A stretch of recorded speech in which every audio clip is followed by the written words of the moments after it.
আমরা দেশ গড়তে জুলাই পদযাত্রায় গত মাসে দেশের প্রায় প্রত্যেকটা জেলায় গিয়েছি, যেখানে আপনারা আপনাদের স্বপ্নের কথা বলেছেন, সমস্যার কথা বলেছেন। আমাদের রাজনীতি আপনাদের সমস্যার সমাধানের রাজনীতি। প্রায় প্রত্যেকটা জায়গায় আমরা শুনেছি চিকিৎসা ব্যবস্থা আপনাদের সাথে কিভাবে বৈষম্য করছে, কিভাবে আপনারা কিভাবে দুর্ভোগের শিকার হচ্ছেন। আমরা এমন চিকিৎসা ব্যবস্থা গড়ে তুলব যাতে টাকার অভাবে কেউ চিকিৎসা থেকে বঞ্চিত না হয়। আমরা এমন জরুরি চিকিৎসা ব্যবস্থা গড়ে তুলব যাতে করে হাসপাতালে পৌঁছানোর আগেই অ্যাম্বুলেন্সে জীবন রক্ষাকারী চিকিৎসা শুরু করা যায়। আমরা এমন ব্যবস্থা গড়ে তুলব যাতে বাংলাদেশের প্রত্যেকটা নাগরিকের স্বাস্থ্য তথ্য ডিজিটালি সংরক্ষিত থাকে, ইলেকট্রনিক হেলথ রেকর্ড থাকে, আর কখনো আপনাদের স্বাস্থ্য তথ্য হারাবে না। ফলে অপ্রয়োজনীয় টেস্ট করা কমবে, ভুল চিকিৎসার সম্ভাবনাও কমবে। আমরা প্রাথমিক স্বাস্থ্যকে শক্তিশালী করে গড়ে তুলব যাতে আপনাদের এলাকায়, আপনাদের ঘরের কাছে আপনারা মানসম্মত চিকিৎসা পান। আমরা মানসিক স্বাস্থ্যের প্রসার ঘটাবো। অঞ্চলভিত্তিক বৈষম্য দূর করতে আমরা বিভিন্ন অঞ্চলে হৃদরোগ এবং ট্রমা এবং অন্যান্য বিশেষায়িত কেন্দ্র স্থাপন করব। চিকিৎসার অভাবে যাতে কারো প্রাণহানি, অহেতুক প্রাণহানি না হয় এমন চিকিৎসা ব্যবস্থা আমরা গড়ে তুলব। আমাদের অর্থনীতি এমন হবে, কল্যাণমুখী অর্থনীতি হবে, যেখানে সকলের কর্মসংস্থান নিশ্চিত হবে। শুধুমাত্র কর্মসংস্থান না, যেখানে একটা চাকরি নিশ্চিত হবে, মর্যাদাপূর্ণ চাকরি নিশ্চিত হবে, এমন কর্মসংস্থান নিশ্চিত হবে।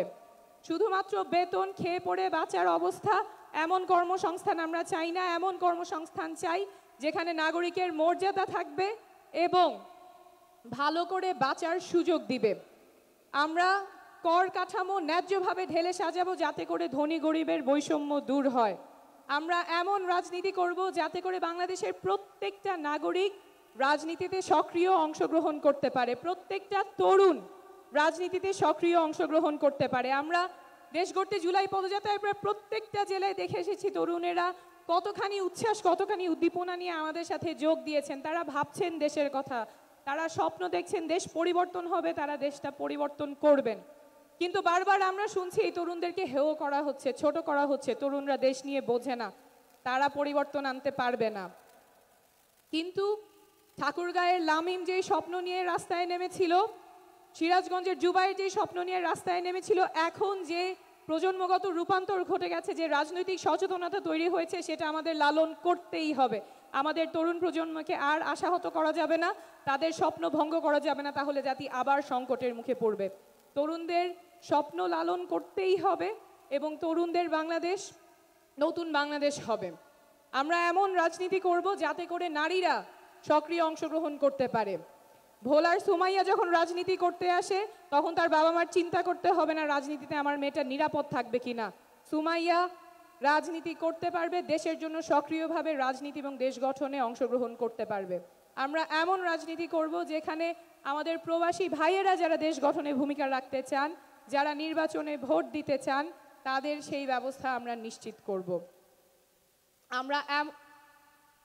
আমরা এমন রাজনীতি করব যেখানে সকল নাগরিকের অধিকার সংরক্ষিত থাকবে, সমুন্নত থাকবে। কোনো দলের, কোনো পক্ষের, কোনো গোষ্ঠীর, কোনো পরিবারের কাছে দেশের স্বার্থ আটকে থাকবে না। দেশ হবে সকল নাগরিকের, সেই রাজনীতি আমরা করব। সকলকে ধন্যবাদ। শুধু ফ্রেশই উন্নত মানের সয়াবিন বীজ ইম্পোর্ট করে নিজেদের ফ্যাক্টরিতে উৎপাদন করে বলে তেল থাকে ফ্রেশ, যা আপনার ব্যাড কোলেস্ট্রল কমায়।